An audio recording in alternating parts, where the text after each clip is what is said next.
All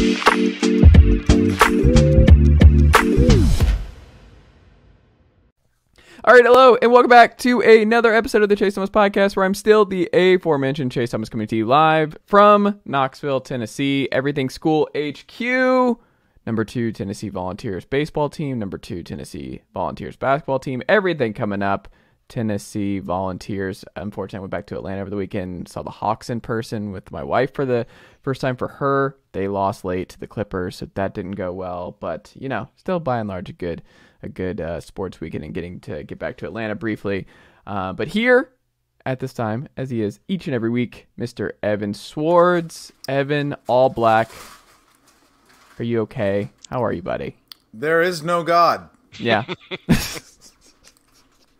You know, I will say this. I think I am, and I mean this sincerely, I think I am probably the most well-adjusted, the most okay 49ers fan that I know. Every 49ers fan I had one of my buddies was like screaming, trying to break things on the phone. I have another buddy who's like, my wife doesn't understand. I'm so sad. Why doesn't she understand? Everyone was just like losing their mind. And I think I'm doing okay. Well, that's good. Also here, who can kind of, like me being a Falcons fan, I don't have to worry about any of these kind of issues. And no playoff issues of any kind of Super Bowl failures, nothing of the sort here. But in Minnesota of the Daily Norseman, my longtime good friend, Mr. Eric Thompson. Eric, Vikings fans also not allowed to have nice things. You've had that as your pinned tweet for many years now, so you can share in it. Since 2015, I believe. Yep. One day I will hopefully unpin it, but I don't think it's going to be anytime soon. And yeah, it was a quick death for the Vikings in the playoffs. It was kind of anticipated. I thought they were going to at least beat the Giants and then get probably slaughtered by Evans' 49ers, but that didn't happen. And then, of course, the poor 49ers had the game where, you know, like it's the Madden game where the computer just decides you aren't going to win. That was basically what happened to San Francisco on Sunday. That was. Did you go to the playoff game against the Giants?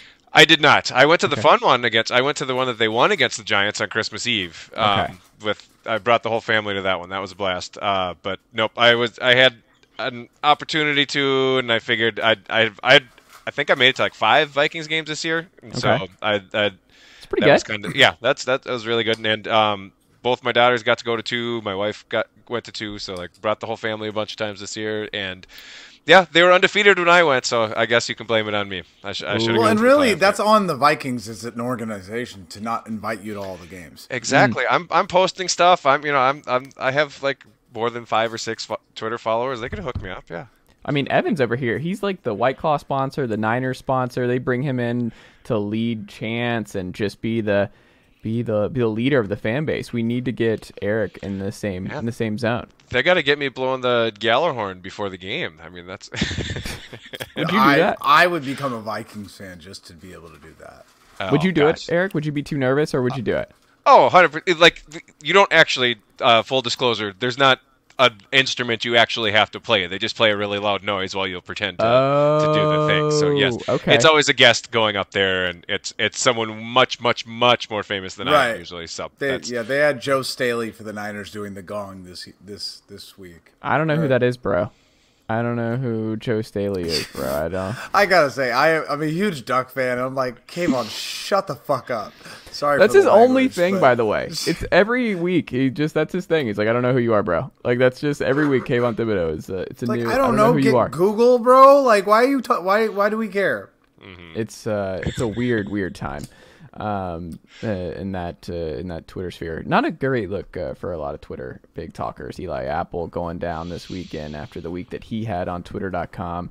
It was not a good look for people who talked a lot of smack ahead of big games. But the Niners, some unbelievable bad luck here. Like, we'll get into Eric's Vikings after this, but like, I look at this game and I was traveling back to Knoxville while this game was going on, so I listened to the whole game on the radio. So I'm just listening to it and reacting to my wife. I'm like scaring my wife because I'm like, oh no! Like, it's just so much fun because I listen to baseball on the radio a lot, and it's just so soothing. There's not many things more soothing than listening to a baseball game on the radio, and I am just I feel for Evan. Like, Evan, you popped up in my head like 4 or 5 times right, and I'm just like, oh no, that's not Josh Johnson. And I'm hearing it, and then they're like, oh, they're running up to the line because they don't. He clearly didn't come down because I'm listening to Warner and Kevin Harling make the call, and just the Devontae Smith non-catch where they like realize it, and they're like, oh, they're gonna get it up, and they're not gonna have time to review it, and this is all gonna happen. And I'm like, oh no, this is not looking good. But by and large, I think with one of these games, I feel like if you're a Bengals fan today, you're a lot more hurt than the Niners because they were right there. They were healthy. They had every opportunity to win.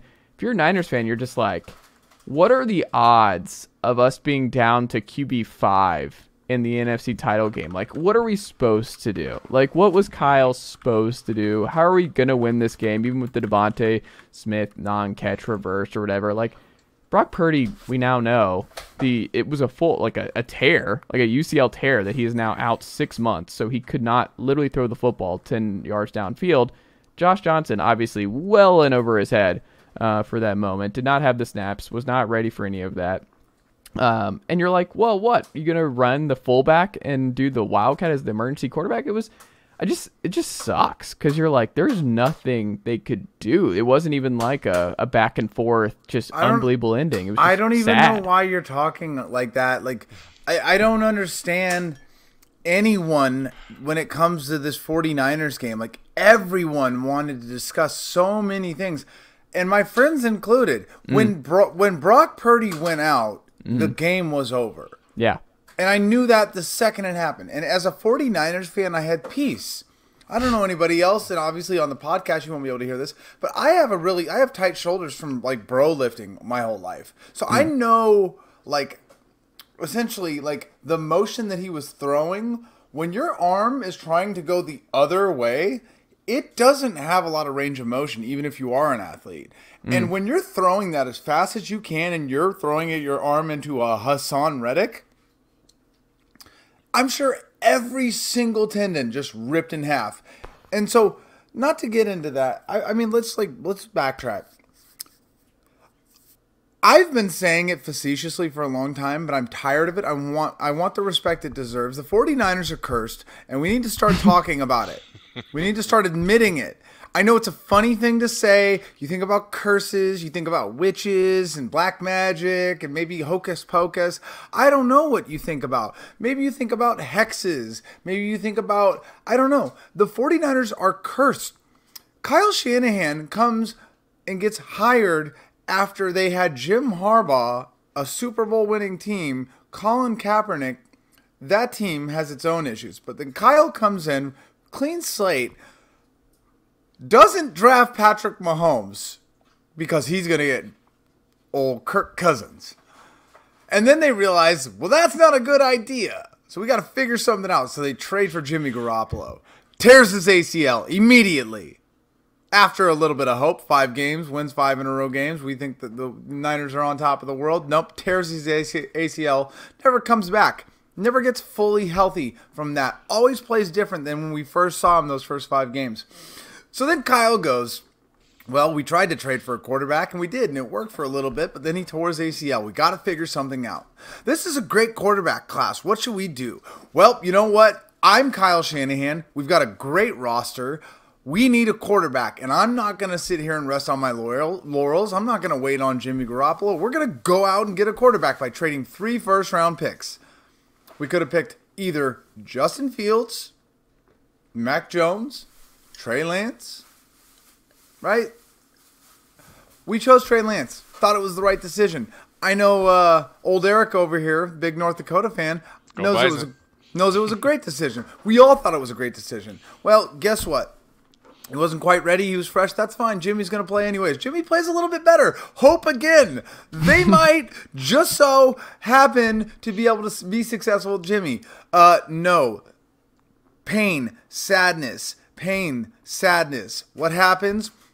Throws an interception against the Rams, who then go on to win the Super Bowl. So now they have played the Chiefs, missed 1 throw, lost the Chiefs, played the Rams, thrown a pick, other things, lose to the Rams. So now this is iconic. It's Trey Lance time, baby. We waited for this. We did a year of Jimmy Garoppolo knowing that this legend was in in the background waiting to come in. And you know what? He's had a year under the belt. We've got a new quarterback coach in Brian Greasy. We've got weapons, Debo, Brandon Ayuk. We've got running backs all over the place. We have everything that Trey Lance could be possibly hoping to need. What's the first game? Monsoon. Chicago Monsoon. Google it. See how many times Chicago has played in torrential downpour in a football game. It's always snow, alcoholism, and sadness. That's it. But instead, monsoon in Chicago. And guess what? Trey Lance can't throw the ball because it's raining so hard. You know when it stops raining in Chicago? That's right, when the Chicago Bears get the ball. When they are done scoring, boom, starts raining again. That's not a joke. I'm not joking. Literally Google it. It happened like that. So then they lose to the worst team in the NFL because of rain, God, and misfortune. And then what happens next? Me, this dumbass, flies out to San Jose and Santa Clara because he's going to go watch Trey Lance play the Seahawks. I brought my girlfriend, her first ever football game. Life is so exciting. Breaks his ankle immediately. Immediately breaks his ankle. It's okay though, guys. Jimmy's the backup. What other team in the NFL has a starting caliber quarterback as a backup? Jimmy's here and he's going to save the day. In fact, now they're winning football games.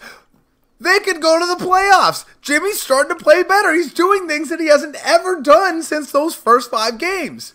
Things are going to be okay, everyone. No! No, they're not. Jimmy gets injured too. So now Jimmy's gone. The world is going to shit. We're all crying as Niners fans. And guess what? Brock Purdy, the literal Mr. Irrelevant, the last pick in the draft, comes out and starts playing well. More than well. Better than Jimmy's played since his Never ACLs. loses. 8-0. 7-0. Brock Purdy has now guaranteed 49ers fans that they are going to the Super Bowl. 12-win streak for the NFL 49ers. Going to the NFC Championship to play the Eagles. Do you know what happened, Chase? I know you're going to say break his ankle because it seems to be a very common thing. No! He got a baseball injury. The football player got a baseball injury, and he's going to have Tommy John surgery now because his UCL got ripped in half like it was Hulk Hogan pulling his arm. So, there is no God. And if there was, he's a Seahawks fan. And he's angry. But hey, as every 49ers fan knows, there's always next year. Remember, Evan said at the top of the show that he is in better shape than all the 49ers fans that he knows. And he just went on a 10-minute monologue about the curse of the 49ers. I mean, that was the Woody from Toy Story in me and the whole up let him cook. I wanted to butt in like 3 times. I'm like, I gotta let him go. That was therapy for you. I was going to say, I feel better. Okay, I have some comments, though. First of all, do not come on to a podcast hosted by a Falcons fan and featuring a Vikings fan and talk about curses about an NFL team. You've had a string of bad luck. You've made several NFC Championship games lately. You've made a couple Super Bowls. I am 41 years old. I still have never seen my team play in a Super Bowl. Chase, unfortunately, has seen his team play in 2. They didn't work out great. I just want to get to the point of that my dad keeps talking about all these miserable Super Bowl losses he saw in the 70s. I've never even seen one for myself. I want to get to that point. But yes, it was a really bad. It was a roller coaster. It was very Vikings-esque, actually, what the 49ers did this year. It was the get your hopes up. And just when you're like, nope, I can't. There's no way that I'm going to buy into this team again. All of a sudden you're buying in and they're getting your hopes up. And just when you think their hopes are crushed again, nope, there's one more level they get you up to and then absolutely slaughter you in the NFC Championship game. So I know like the injury stuff, that's final destination kind of stuff that the 49ers went through. Like you guys must think that those series of movies is a documentary but at this point because like that is One more time. Let me just say it fast because that was long. So Brian Hoyer bad. Trade for Jimmy G, tears his ACL. Trade 3 first-round picks for Trey Lance, boom, broken ankle. Brock Purdy can ball, going to the NFC Championship, rips his shoulder and elbow in half. Also, Josh Johnson left this game with a concussion. Yeah, and he had to go back in because he couldn't throw because the fifth string guy got a concussion and he was out. Yes, you forgot that part. By the way, my girlfriend literally just texted me. The game. She can't hear you guys, but my girlfriend just texted me. You didn't mention Josh Johnson. Who got a concussion? You brought your girlfriend into this mess, Evan. You brought her into this just real tough situation. My poor girlfriend was all of us, by the way. She was a Blazers fan. She was a Blazers fan. She already had sadness and depression. She already had let down, and now she's got it twice. I remember when I was a kid, I used to tell people, they're like, "Are you a Blazers fan?" I'm like, I was like, I grew up here. I'm born and raised, but I can only handle one bad team. So I'm more of a Niners fan. I will say this, Eric. I agree. The Falcons and the Vikings have it bad, and I obviously don't. I mean, I do know what it's like on that side to some extent because those years before Alex Smith were terrible. But there's something to say of the peace that both of you have every year from like November to February, where you just don't have to get your hopes up. There's none of that. No, we get it like every 5 or 6 years. We knew that this Vikings team, and the Vikings were 13-4 this year. We were hoping for one playoff win. We knew that in our hearts that it wasn't going very far this year. But we've had our, the 2009, the 2017. We just 5 years ago, almost to the day that you had to suffer in Philadelphia, the Vikings lost by 7 more points. We didn't have any crazy. It was basically, it was just Cinderella turning into a pumpkin. I was going to say, but it was the same kind of deal where Case Keenum, not the guy to start the year and not the guy you thought was going to be leading you to a Super Bowl. Kind of like Brock Purdy. It was a hot hand where you were just riding this Case Keenum thing. And Dalvin Cook was out for the year. I remember I was at that. It was a Week 4 game against Detroit, and the Vikings lost that one 14-7. And Dalvin Cook tore his ACL in non-contact injury. And I was at that game with my wife. I'm like, season's over. 2-2. We fell to 2-2. They lost one game up until the NFC Championship game after that. So yes, I have flashes of it.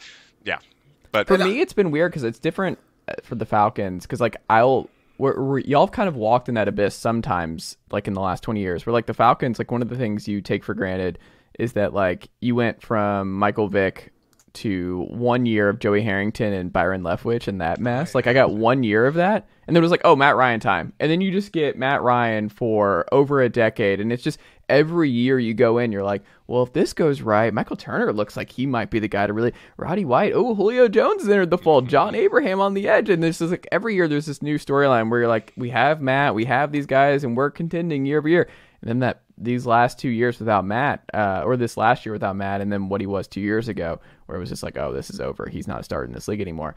And this year, just going through it, going with no expectations. It was weird. Like I'm wearing the Falcons like hoodie right now, but like this was one of the weirder Falcon seasons for me because y'all were on the emotional roller coasters where y'all's team could have hosted be number 1 seed in the NFC, and it was the expectations like both could make the Super Bowl. And for me, all year it was just like, all right, let's see what Desmond, like we're just waiting for Desmond Ridder, and it's like, what are we doing? Like I'm not emotionally invested in any Marcus Mariota game, and I'm watching the Falcon against the Chargers where they should have won the game, and they return this fumble back, and Taquan Graham just fumbles it 40 yards up the field, and then the Chargers get the ball back immediately and drive down and win the game. And it's like, oh, right, this can still happen even if we're not contending with Matt Ryan and company. Like we could still Falconing even with a season where nothing matters because they were in cap hell. But I don't know. I look at what happened to the Vikes, and I look what happened to the Niners, and it just sucks, man. Like the Niners,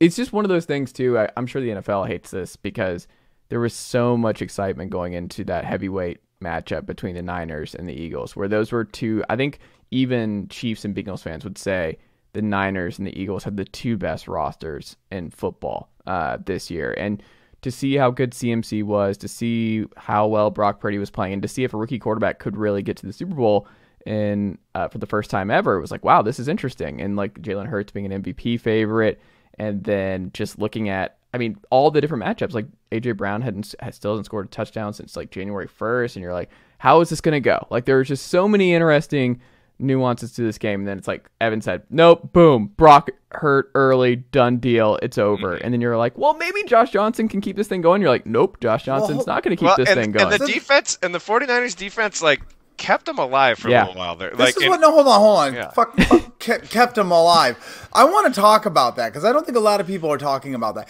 A.J. Brown had 28 yards. Devontae Smith had 36 yards, right? Like, Jalen Hurts threw for 121 yards. He was not good in this game. He sucked. No, hold on. The 49ers, when they lost Brock Purdy, forced three and outs immediately afterwards. Yep. I know that I'm a psychotic 49ers fan, and I know that I am probably not in the trauma that I'm in. I'm not in a mental state to drive a car, let alone be speaking a podcast. But the 49ers were better. And I know that's insane to say, but what I saw, the Niners defense was destroying them. Three and outs immediately after you lose your quarterback. Any other team, the season's over. They're done. And they still kept going.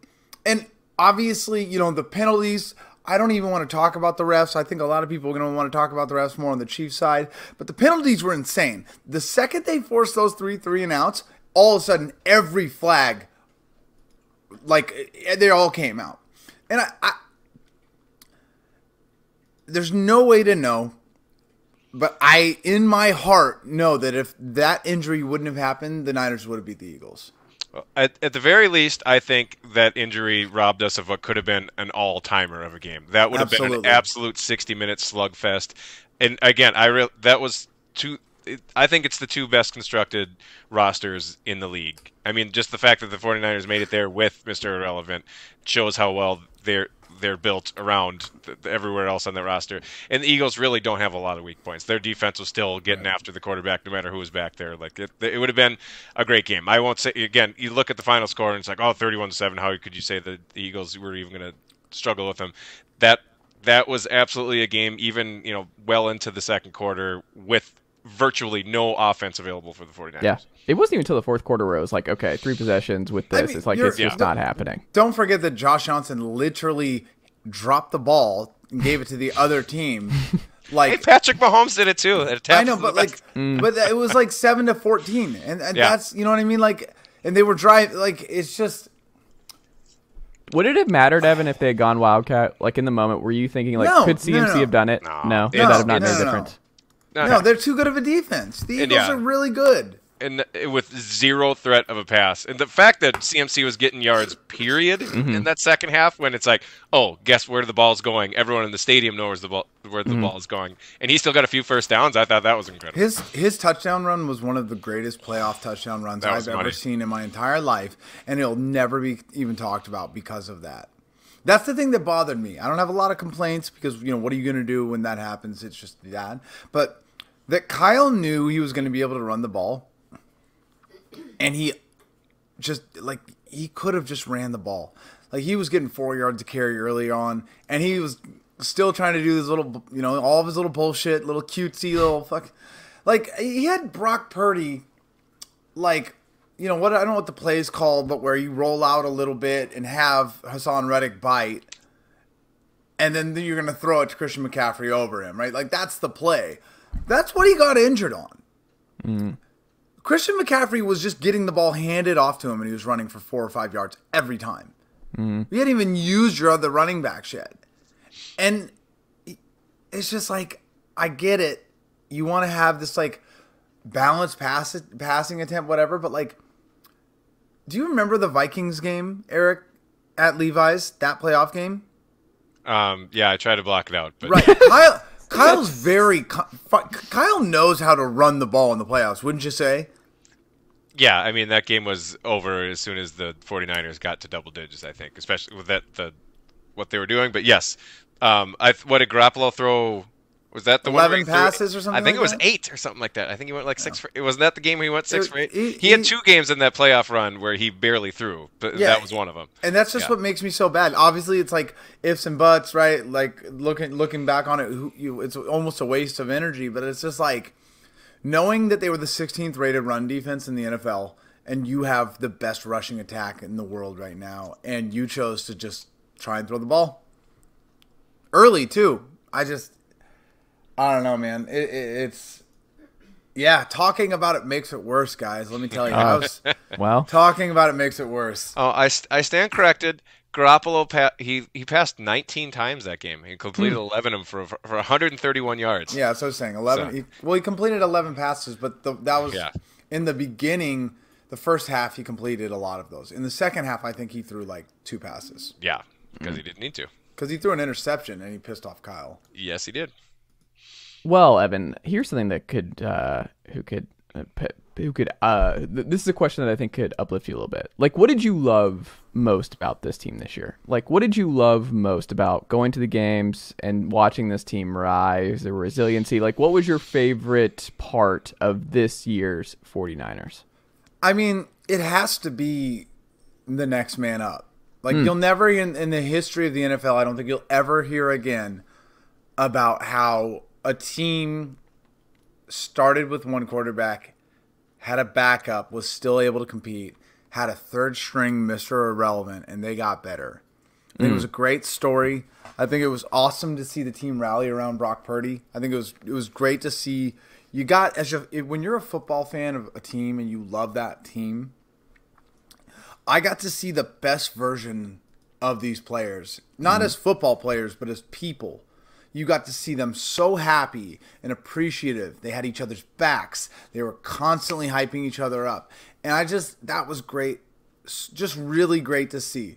There was other things too. Obviously, you love the 49ers going 6-0 in the NFC West, right? You love them winning the NFC West, right? Love that. You love them beating Seattle in the playoffs. They beat Dallas in the playoffs. It was a story year, like a storybook year for the 49ers. You could not have written it better if you just would have left the last page off. The last thing I'll say on this, which is, I think, funny, and then we'll get into some Viking stuff, is did y'all read the Ray Ratto defector piece today? No. Not yet. It was so good. It's like, he's such a great writer. He's probably I've said for years, he's my favorite sports writer. He always makes me laugh. Like, there's no Ray Ratto column that doesn't make me laugh. But did y'all know that the Niners got woken up with a fire alarm the night before the game at 5 a.m.? No fire. They were woken up, and it was reported by Kathleen Madigan, who I think is a comedian, and she tweeted, quote, "My hotel in Philly had a bunch of 49ers on the top floor. At 5 a.m. today, fire alarm went off for half an hour. No fire. LOL, expect some sleepy 49ers today." That, when we talk about cursed franchises, Evan, that was something. I'm reading that, and I'm like, well, that speaks to what Evan's talking about. Like, what are the odds? Like, all these dudes were woken up at 5 a.m. I'm reading that as Philly fans. I was going to say, I want to say this. Philly fans are genuinely terrible people. Yeah. Like, not even facetiously. They're like, I've been a 49ers fan my whole life. You know, I've had big games. We've played out of conference, out of division games, really big ones. I've never met a fan base that was more smug, more shitty than the Eagles fan base. They're terrible people. There are still right now so many people like from the Eagles fans in my mentions like, yeah, that's what we do. We knock quarterbacks out. It's like, please, I don't want to hear from you. Like you're literally on call, right? Like you're working at the gas station right now and you're tweeting. Like, just go back to your job at the gas station and stop tweeting on the clock. It's time theft. I don't want to hear it. It's time theft and it's illegal. And it's just like they're the most miserable, you would think that a team that was never able to win a Super Bowl and then they finally won one with Nick Foles would understand how hard it is to win a Super Bowl and how crazy the NFL is. But they are classless douchebags. And This is coming from an all-time douchebag. I know them well. I have attended probably 4 or 5 Vikings Eagles games in my lifetime, all in Minnesota. The Vikings are playing in Philadelphia. I wrote a quick article last week on Daily Norseman. I ranked the top places where I would go for the 9 opponents that the Vikings are playing on the road, and I put everything else, and I put dead last Philadelphia for any of the reasons that Evan mentioned. I don't. This is a fan base. Again, I'm generalizing. I'm sure there are dozens of nice Eagles fans out there, but but they like. To a person every time, this is the traveling the Eagles fans that are coming to another NFL stadium. To a person, were just like they prided themselves on being assholes. Like that was they wanted to be. They sought it's a pride out point. being assholes. And yeah, again, if it's I'm sure again that I don't want to paint that heavy of a brush, but. Until I meet one otherwise, I'm going to have to agree with Evan on his opinion of the fan base. And again, I respect the hell out of the team that the Eagles have put on the field. That is a really well-run franchise. Howie Roseman has put together an amazing roster. I like a lot of those players. Yes, that's the thing is, as a Vikings fan, it's like, oh, they went and kicked our ass with Nick Foles in the NFC Championship game, did a complete rebuild while we're spinning our wheels with Kirk Cousins, and now they're in the Super Bowl again. Right. So yes, I really like that team. I even like their uniforms. I think they're cool. The Kelly Green ones are way better, but the fans. I was rooting for your 49ers and for that reason. AJ Brown is one of the dopest wide receivers I've ever had the chance and pleasure to watch in the NFL. He's fantastic. Jalen Hurts is awesome. He's a great story. I love underdog stories. I love Jalen Hurts. Their coach sucks. Total douchebag. 100%. But I think it's part of why it works. I know. He fits. belongs, I think that's part of why it works. Big Sean Payton vibes. Yeah. Mm-hmm. Oh, he's got such a more punchable face than Sean Payton. Sean Payton's the kind of guy I can just lift up and be like, "Go away, get out of here. I'm gonna put you in timeout." NFL teams have kind of done that this offseason. Yeah, oh god, yeah. It's getting worse. Yep. There you go. Eric Thompson, who's the Vikings' next defensive coordinator? Because that just seems like the difference this year. Did you know when it was Big Ed who was going to be the DC, we were like, well, this is not going to last. This is going to be a problem. We're Vikings fans already in the know where it was he's not going to work. This is a weird, bad hire to start things off, Kevin O'Connell. What are we doing? Why do we hire him? No, we liked it because it was the experience factor, and KOC was new and all that stuff. And we were definitely given the benefit of the doubt. And it was just such a time for a change because that defense the last couple of years under Zimmer, and again, the defenses under Zimmer were traditionally amazing. That was the part that carried the team in the couple playoff runs that they did make. And it had just fallen apart. I mean, their 2-minute, their end of half defense was just getting torn up. They allowed a historic amount. I think in 2021 they allowed the most points in the last 2 minutes of halves, in the history of the NFL. You almost got Daniel Jones and Saquon Barkley paid. I mean, I think we did our part for the Daniel Jones. We made Mac Jones look good this year. That was the scary. But yeah, I mean, Matt Patricia looked good. Yeah, the Jets. I mean, we made Mike White some money again. It was bad. But again, going into the season, it's all right, 3-4. Maybe we don't have the personnel for that. But again, it was basically they needed something new. And then it was something new, and then it was the exact same thing for the entire season. It was a cover 2 shell. They made 0 adjustments. They did not play to their strengths and weaknesses of their defense. And when you're dropping Daniil Hunter, who's one of the best edge rushers, he had a really good season. He had a lot of pressures. Him and Zadarius Smith. Zadarius Smith kind of fell off at the end of the season after banging up his knee, I think. But they had some pieces, and they basically couldn't do anything on if they had half a defense this year, then they're extremely dangerous. But it just was not going to happen under Ed Donatel. So to answer your original question, who it's going to be, I think we'll have to find out who the head coach of the Arizona Cardinals is before we find out the answer to that. Because I personally think, again, I have no inside information on this, but I think they're going to wait for what Brian Flores is doing. If he gets that job in Arizona, I think he's a really good fit for what the Vikings defense needs. What the Vikings they interviewed defense, him? Yes, they have officially interviewed him. And, who have they interviewed total? They've interviewed him, and I think they interviewed Mike Pettin, the internal candidate who did, if if you want anything to do with the current people, I mean, when Packers fans are in your mentions going, Yeah. yes, please sign Mike Pettin, then Is Dom know. Capers in this group? Yeah, Like, what are we doing here? He was already in the building before. So, and then I'm going to screw up his name. Is it Desai out of Seattle? Oh, yes. He was the associate head coach who was in Denver the year prior, or Chicago. Was he the one in Chicago last year as DC? And then when that staff got fired, he moved over? I believe so. But yeah, Yeah. And I think at least from what I know about his system, I think it'd be a better fit. Well, just about anything again would be better fit than. That's a kind what of we good saw. place to be in, though, right? Where you're like, we can't go down, and our Right, offense is good. Yeah. I mean, in most categories, you can only go down one at the most. I think for most of where the Vikings ended up being ranked, and yeah,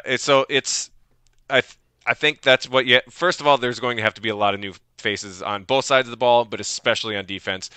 It didn't matter if you had prime Buddy Ryan coaching that defense. They weren't doing much just because they didn't have a lot of depth.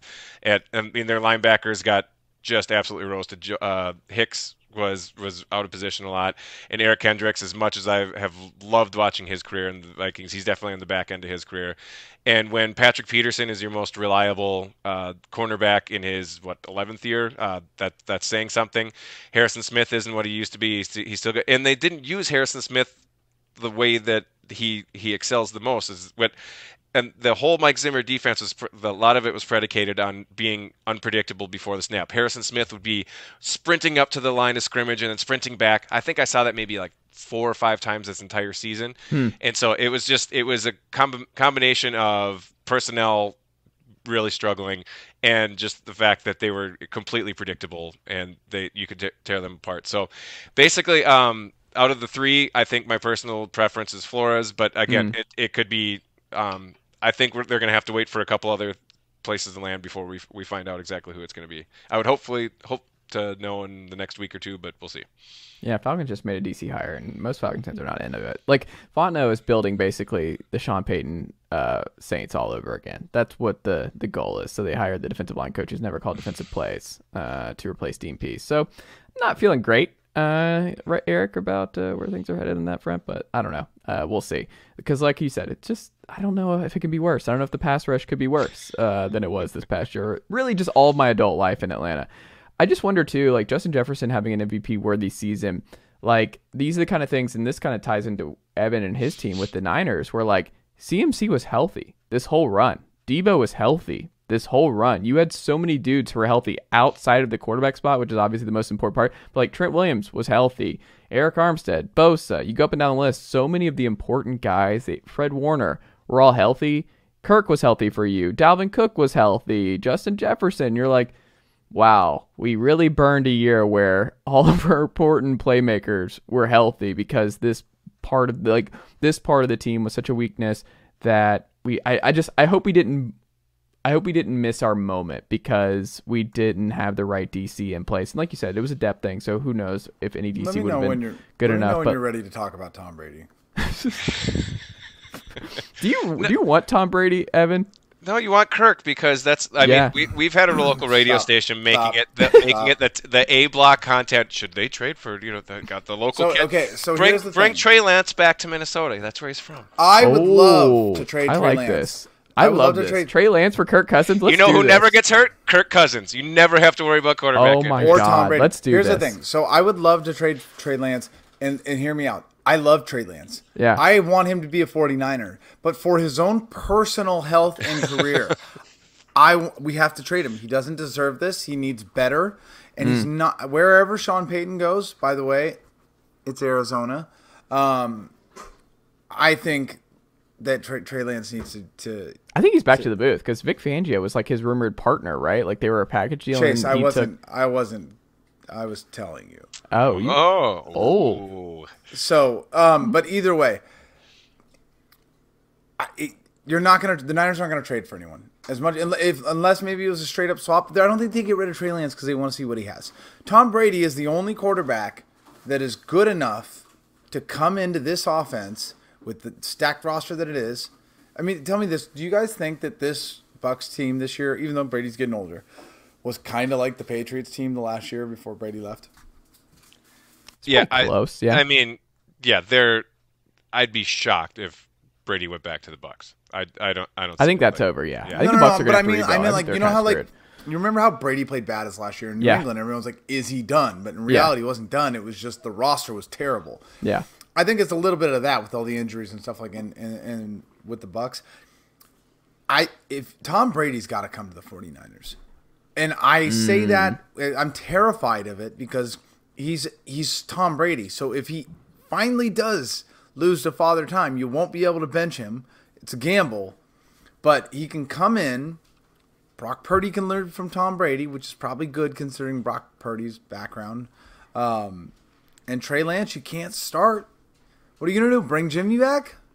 Jimmy's got to get out of there too for his own mental health. Like I agree. can't keep doing this. I can't. Yeah, he's out of there. I think he's free agent, and yeah, he seemed okay with the loss on Sunday. Again, I hate those like, oh, he was smiling on the sideline. What a terrible team player. It's like, yeah, he's chatting with other people. Like the game was over. Well, I mean, the game was over, but also like he looked as if someone was saying something funny to him. Sure. And so like I don't understand why everyone was so on his ass. It's like, why is someone cracking a joke to him? But also, this is so insane. You have to laugh. Where you're like, what are the odds? Right. Where Like it's like this maybe, is so insane. Yeah, maybe someone is just saying the guy next to him was like, "Can you fucking believe this?" Yeah. You're like, no, And I couldn't. I don't know about you guys. Can you but play, I'm not Jimmy? What's your foot like? Are you sure you can't go Yeah, back exactly. out there? I'm not a crier. I'm a laugher. Like, Yeah. you know what I mean? Like, when things are terrible, I don't cry. I laugh. So if I'm looking out there and I'm, like, seeing Josh Johnson come off the field with a concussion because he just got literally knocked out, I'm laughing. Yeah, because it's like, what do we even do now? Like, do we call the game? Do we call this game? I wanted to see Juszczyk back there. Yeah, that would be cool. Because there was tweets about it. They're like, Yeah. oh, he's the emergency quarterback. It was either him or CMC that was the emergency. No, it's him. It was Rooster. Well, Rooster. okay. Yeah. I'm surprised you haven't said anything yet, Chase. What? Juan Jennings. Oh no, he was a quarterback in high school. Yeah, he he was a came to Tennessee. four-star as a He was a four-star. quarterback. Yeah. Jawan Jennings. Oh yeah. You know what's funny you say that because I thought about texting you in the moment when we were driving down the road, and I'm like in middle of nowhere, Tennessee, and I'm like, Evan's probably not having a good time. I'm not gonna interrupt his time. Like I'm not gonna go Juwan Jennings time because I didn't know if that'd be well received in the moment, Evan. I didn't know how would you have received that if I had texted you? He was a 4-star in high school. I mean, I saw it pretty quickly on my TL timeline, so I wasn't really necessarily whatever. But honestly, I can't stress it enough. I was good. The only thing that when I was we were at my buddy's house. None of my friends really looked like they were like trying to like keep the party going. You know what I mean? Like none of my friends were like Sunday funny, like let's drink and watch the next game or anything like that. So I'm like looking at the situation and I was like, I'm not going to get drunk because I don't like being drunk by myself, let alone whatever in this circumstance. So I stopped drinking. I got sober. And I said, all right, guys, I'm out. Went home, played video games, had a great day. There you go. Wait, didn't you retweet one of your friends? Like, weren't you laying on the floor at one point though? At least. Yeah, I mean that was in the moment. That was in the moment. I'm talking about like after the dust settled. Okay. That was literally me falling to the ground when I think it was when Josh Johnson got a concussion. Oh, okay. And I was just like, it's just like there's no God. The biggest offseason question for the Vikings is what, Eric? I think it's who are they going to get rid of, and it's going to be multiple players. We are going to lose some names for the Minnesota Vikings that have been around for a very long time and that are beloved players, and they're going to have to make some very tough decisions. We've already talked about Dalvin Cook a little bit. I think he's a candidate just because the whole don't pay running backs thing, and I don't think he had a great season outside of a few really explosive plays. There were the expected rushing yards over like the next gen was not kind to him, and I think there was a whole controversy right after the game. Adam Thielen's wife had posted social media stuff of how this could be it in Minnesota. Of course, the born and raised Minnesotan, and he went to Minnesota State. Blah blah blah blah. It's probably time because his cap hits like $20 million next year, and I have my doubts if he is a number 2 wide receiver anymore. Like he really struggled getting open. He's still an excellent route runner, but he's just lost that half step of where he can get consistent separation, especially with KJ Osborne coming up. And I think they'll probably get they'll add to that position in free agency and or the draft. So, and then on the defensive side of the ball, talked about Eric Kendricks a little bit. He might be on his way out. Harrison Smith, I still will think will stay around because of the cap implications. They do save some money, but I think the cap hit or the dead cap is still pretty big this year. I think he stays on. Also, for that would season. Just kill this fan base if you release Harrison Smith, Adam Thielen, and Dalvin Cook in the same offseason. Right. Poof. This is. I mean, there are we're talking a lot of jersey sales. Yes. On the way out, and I think it's going to be tough. They have, I mean, because right now, and with the new cap announced, I believe I checked over the cap, and they are still 22 or 23 million over right now as everything stands. So I mean, it's literally a necessity. They have to get down on a lot of different contracts. So I think those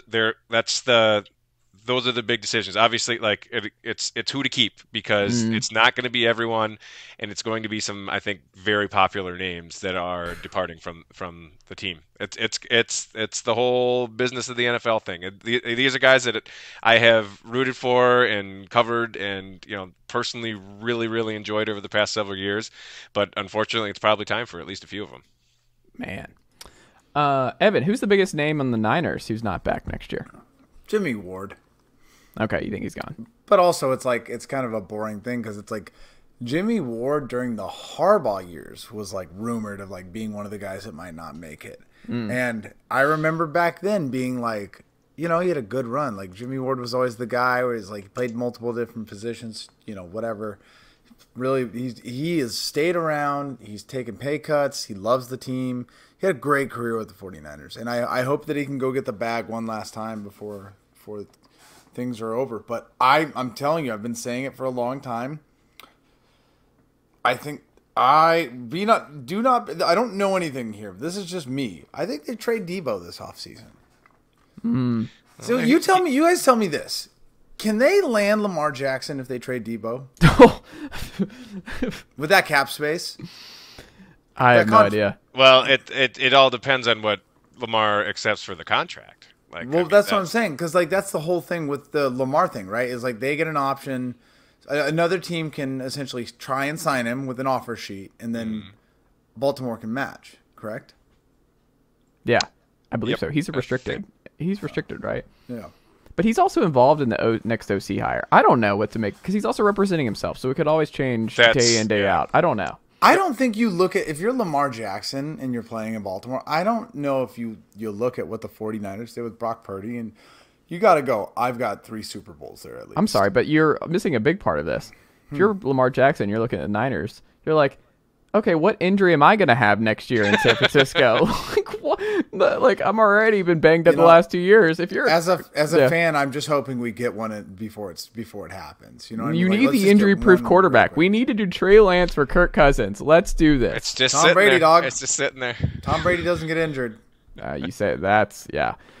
You know what I thought was funny was like the most Cowboys thing ever. Yesterday, or I guess today was. Well, I guess yesterday Kellen Moore was let go. So right. Kellen Moore was let go yesterday. And then today, we're not even 24 hours out. Kellen Moore immediately gets a new job, and he is the new OC for the Los Angeles Chargers. Someone tweeted, and this was a good tweet, where it's like, if the guy you just fired got picked up immediately, less than 24 hours ago, maybe you made a mistake, and then it came out that McCarthy and Moore were butting heads at the end of the season. I'm like, he's calling plays next year, it looks like. And then I saw they're going to promote from within with Brian Schottenheimer, who has been bad everywhere. This is beautiful. This is beautiful.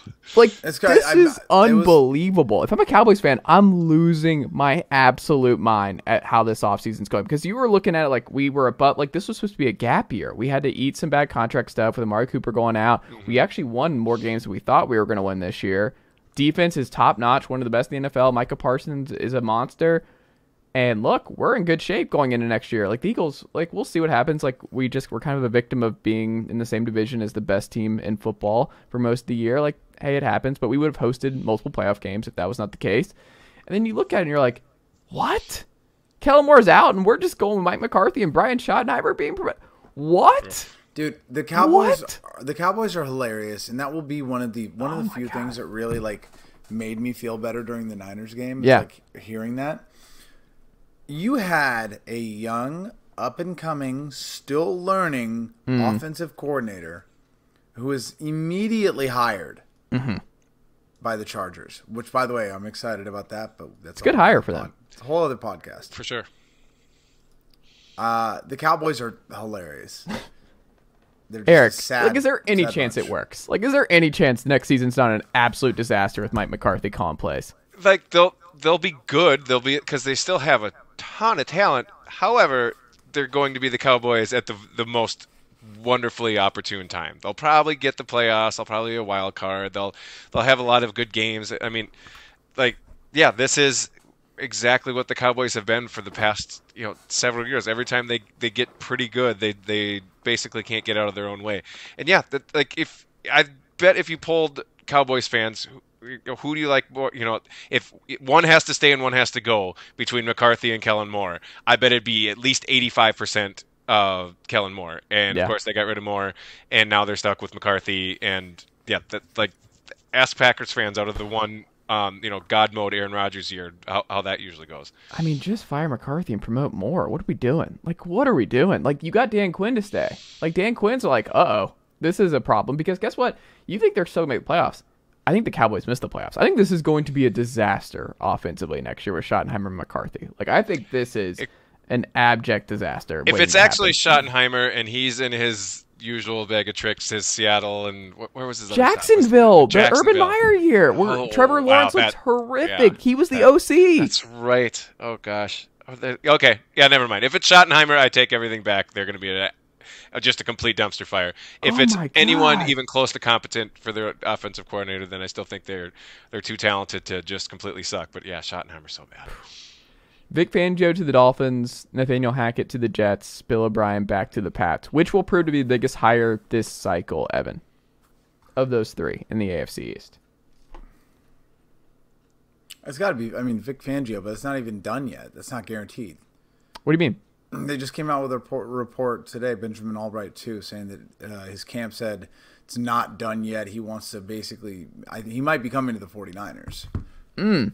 Well, because the Niners, it looks like, are going to lose to D'Amico Ryans to the Texans. The word that they used was that his camp might have been a little overzealous and that Fangio wants to wait. And I think he should, because is the Dolphins a fantastic team for him? I don't know why he wouldn't say yes to the Dolphins, period. No income tax in the state of Florida, the weather. Mike McDaniel's a young coach, he's a good coach. You got some exciting pieces over there too. I think it's a great move for him. But yeah, Vic Fangio came to the 49ers during the offseason and kind of hung out, said hi. I don't know if he was helping at all, but he was definitely around the facility with Kyle this last season. So if he goes to Miami, that's without a doubt the biggest hire. Nathaniel Hackett is hilarious. I don't care about that at all. Another example of like when you fire your OC and it's like he gets picked up the next week by a great offensive mind and Sean McVay over there in Los Angeles. Like, yeah, I'll go ahead and pick up Mike LaFleur. It was not a Mike LaFleur issue. It was a Zach Wilson not being a good NFL quarterback issue. I think a little bit more there. But Eric, of the three, what do you think is a year from now? It's January 31st, 2024. What do you think will be the biggest one if these three all go down? Well, I think from a purely just coaching standpoint, I think Fangio would be a very big upgrade, and I think the pieces are in place for the Dolphins to be a pretty good team.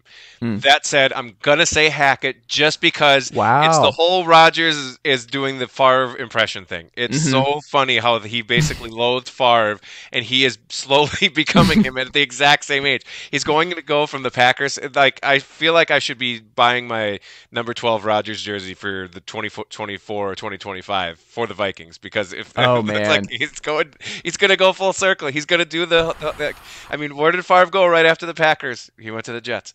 Yeah. I don't know how much smoke is how much fire is behind that smoke, but he did like Hackett when he was in Green Bay. They're buddies. The Broncos hired him just to entice him. Yeah.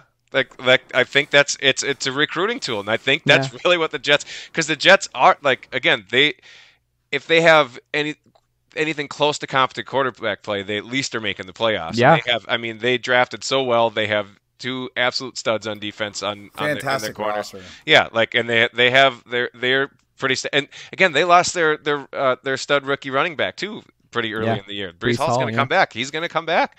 So if that actually happens, if Rodgers finally gets out of the NFC North, and I'm personally rooting for that one.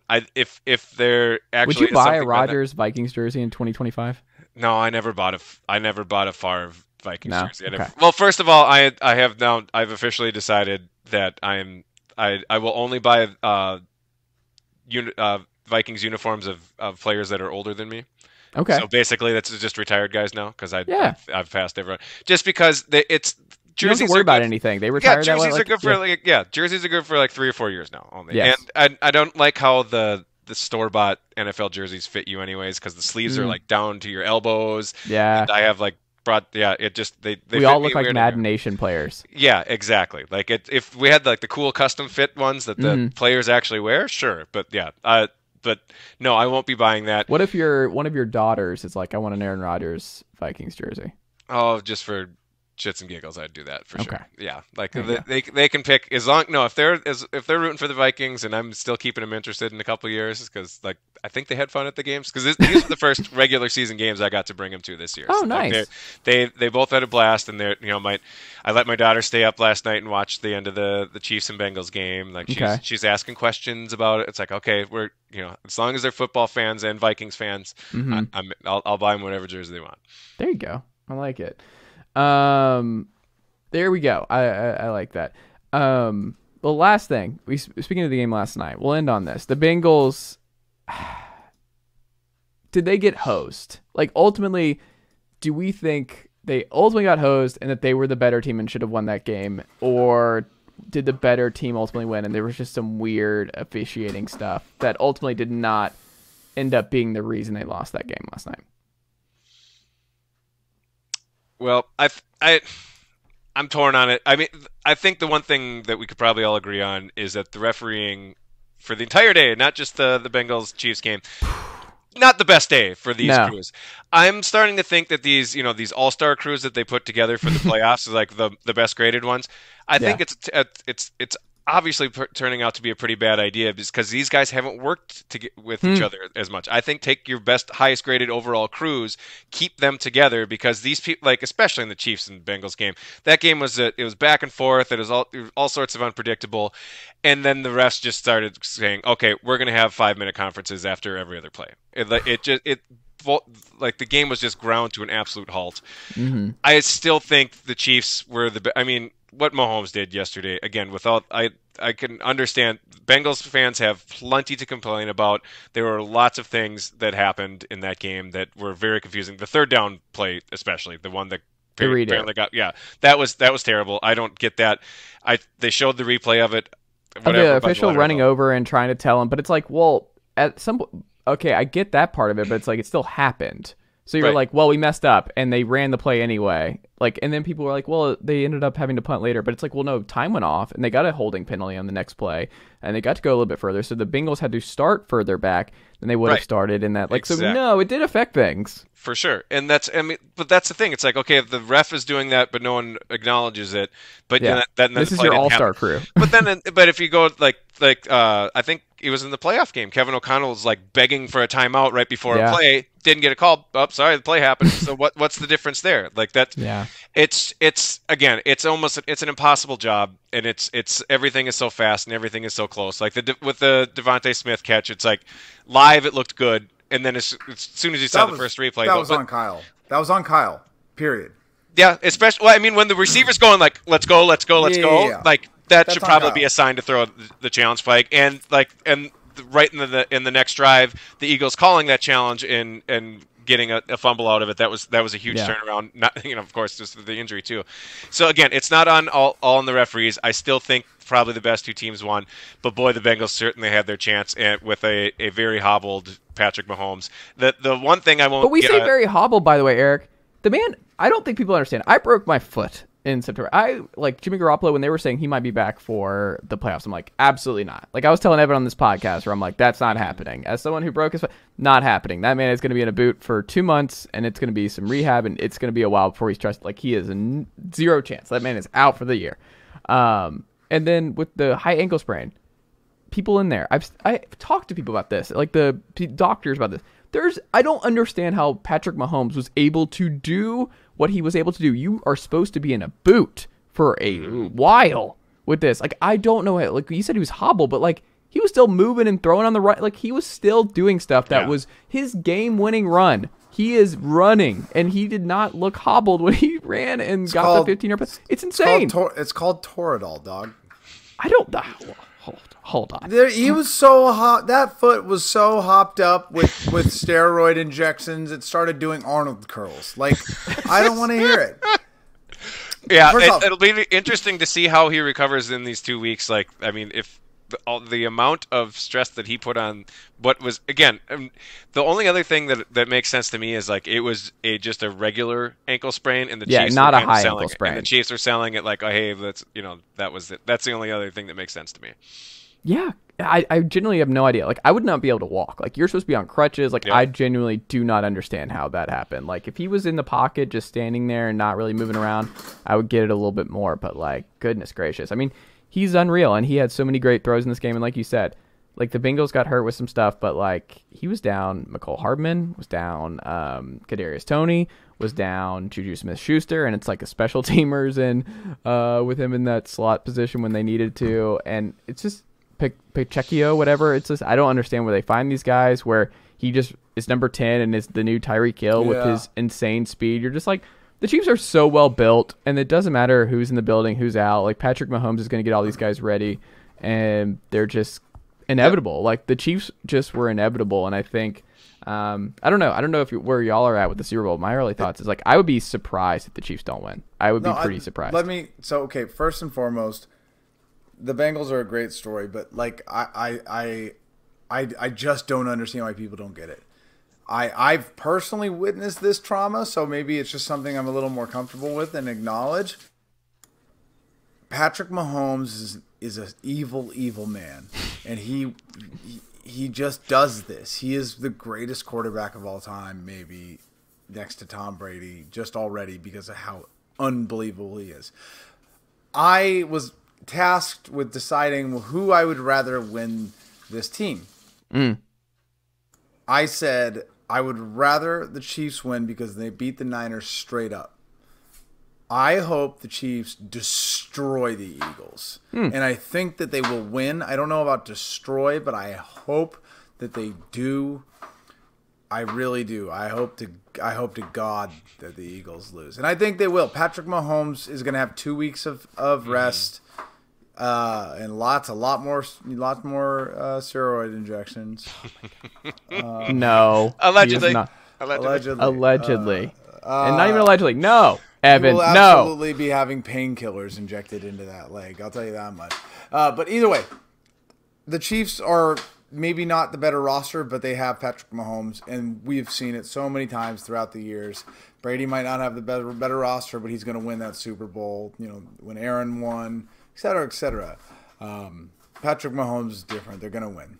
They lost Tyreek Hill and their offense got better. You should have known the second it happened. Yeah. I mean, what do you think, Eric? That's my early leaning. But again, like if you're going by overall rosters, the Eagles are like significantly better from top to bottom. That's the one thing that worries me. This defense, if Mahomes still isn't back to 100%, that the pass rush that they do have could cause some trouble. I'm kind of leaning. What's the over under at right now? Like 48 or 40 something. Like I think it's going to be kind of low scoring. I think it might be kind of a slugfest because I think the Chiefs are going to try to hold on to the ball as much. And from what I saw of the Eagles' offense, I mean they're run heavy. That 49.5. 49.5. Yeah, I'd take the under for that. I think we're going to see lower scoring than maybe between. Again, these are two high powered offenses. I'm leaning Chiefs right now. I think it will be pretty close though, and with Super Bowls, like it really like the starts of these games. I just think back to the what was it, the Carolina Denver one where it's like Carolina was, they were that 15-1 that year, and they had that powerhouse offense. And after that first, the what was it, the safety right away, and it was like, oh, this is how it's going to go. Like, Von Miller is going to destroy Cam Newton, and this defense is right. Just, there's this one. Anything. There's one matchup that it's so exploitable that it's absolutely over. Like, there's nothing that completely jumps out to me. I'm already sick of Kelsey Bowl and Andy Reid Bowl storylines, but I think it'll be a good game. I like the Andy Reid storyline one though. I think it's kind of sweet. 24 years, and you brought him. Now you've brought both of these franchises. No, it's cool. Like, and the Kelsey thing is cool. I love the Kelsey brothers. Those guys are fucking. They're amazing. But like, it's going to get beaten to death over the next 2 weeks. I will say this before it does get beaten to death. I think it's awesome that Andy Reid couldn't, unfortunately, get it done in Kansas City. Philadelphia. Or in Philly. Yeah. I'm sorry, I just heard the cooking and I was like, but couldn't get it done in Philadelphia, and then goes and wins in Kansas City, and then Philadelphia won one themselves. Like, everybody won, and now they get to meet to compete against each other. It's awesome. I think so too, and Jalen Hurts, I just can't shake. He was bad in the Niners game, and Chandler Jones was. It's because he played a real defense. Oh, but he had some those deep shots were like. I mean, Ward had a couple great plays, but three of them. They threw that same pass 3 times, and every time they shut that shit down. And then the other 3 he missed by 5 yards. The one that there was actually, but Brown had a step on him. That was like he just whiffed on him. So I need to see a little more out of Hurts. If he plays like that, they're done for. I will say this. I don't think that Eric Armstead will be suiting up for the Chiefs. And he was getting pressure in the middle. But Chandler Jones is. And Chandler Jones was eating Burrow alive in that game. Or not Chandler Jones. Chris Jones. I'm like, Chris Jones, excuse me. Yeah, Chris Jones. I don't know. I also wonder, like, who would be the last quarterback to win the Super Bowl when he was not the better quarterback in the game? Who would that have been? I was waiting for Evan to make the Patrick Mahomes over Jimmy Garoppolo joke. No, I was gonna say Joe Flacco and Kaepernick, but it's pretty close. I would say this is as close as you're gonna get, maybe. Really, I was gonna go back to Dilfer, right? Like, I guess it's probably like it just doesn't. You wouldn't happen go that far back, would you? Who? Would and who did Brady won a lot of these? Roethlisberger won one. What did he win? He won one. Okay, Peyton Manning when he had like half an arm. That's true. Peyton Manning's the answer here. Peyton Manning when he 9 touchdowns, 17 picks that year. Yes, he was the corpse of Peyton Manning won a Super Bowl. Yes, that's true. Yep, good work. That's the answer. I don't know, but it'll be fun. I think I agree though. No, it won't. It will be close. It'll be a good game. Absolutely not. I think last year was great. I think we're going to get back-to-back good, competitive, close Super Bowls. And I think that's the main thing. When your team's not in, you just want a competitive, fun game that you're going to remember. And also, Greg Olson's calling this game, which is top-notch because Greg Olson has been the best color commentator in the NFL this season. So I'm glad we're getting him. Romo was awful on Sunday. Awful. I don't know, Jim. I don't know if he was awful, Jim. Jim, look at this. Yeah, what happened to Romo? When did he become the worst color commentator in the sport? He used to predict plays and stuff, and now he just gets really excited. And like Greg Olson, of course, his career started. It rubbed me the wrong way because his first, his test run was when he was injured one year, and it was a Panthers and Vikings game, and he was basically giving the Panthers scouting advice because like he was just basically like he was in on all the Vikings meetings and he was while he was a conflict of interest there. Yes, but I have been incredibly impressed with him. He notices things. He's very direct. He's very that's you don't have to put a lot of window dressing on it, and that's why I'll defend Chris Collinsworth too. People people are too hard on people Chris. Get bothered by him. I like he's looking off the ball and pointing out stuff that you're not going to pick up on the first play on TV. I love that kind of stuff. They just got to add somebody with Herbie and Al. It cannot be those two together again next year. They have to add somebody. If you're going to keep Herbie with those two, I mean, you got to add somebody. Herbie's stretched too thin, man. Well, yeah, it's like I was just about to say, Herbstreit could also, watch some NFL football because, like, But it's not his fault. He doesn't have time to. Yeah. Exactly. College guy. Exactly. But you could tell, like, he was literally calling players by their numbers, like, the first few weeks on the Amazon. Like, I think Herbstreit is a great announcer, but yes, college is his game, and it's a different game. And he could, like, that was all. He would always go back to, I liked him when he played in Michigan or something. Mm-hmm. Like, yeah, that's when you watched him play. You haven't watched anything. I will say this. I will do it. Okay. I will replace Herbstreit. No, I can do it. I would do an Evan Sowards broadcast with Al Michaels. I mean, I'm already an Amazon employee. They might as well just hire me to do a job. So you have a natural in, Eric. Yeah, exactly. Yeah. There you go. There you go. AWS. I'll give next gen stats. Like I'll load it up. Yeah. Mm-hmm. All right, boys. I like it. I gotta wrap this up myself. Yeah. Well, Eric, what can the good folks check out from you over at the Daily Norseman this week? This week we should have some. Well, it's going to start. Tis the season. We're going to be looking at the draft. We're going to be looking at maybe some defensive coordinator hire. Who knows? It's the off season's in full swing, and we got a lot of good stuff from our climbing the pocket people. That we got actually a couple people in town in Mobile for the Senior Bowl. So there you go. Be on the lookout for a lot of stuff out of there. Hendon Hooker would be playing if he was not hurt. Unfortunately, he will not be competing. Yeah, and also don't forget to look out for the Daily Norseman for when Kirk Cousins gets traded to the 49ers. There we go. That would be bad. The Niners would be a Super Bowl favorite next year if they traded for Kirk Cousins. I'm honestly up for anything at this point that is just a competent. Give me just like not competent, healthy. Give me someone who can play 20 games in a row. He will give you the yep. The only thing he's missed one game with the Vikings, and that was because of COVID. That was it. Yep. Death, taxes, Kirk Cousins is suiting up, baby. Yep. Evan Sowards, Eric Thompson, thank you as always, and I will talk to y'all very soon. Pleasure. Always a pleasure.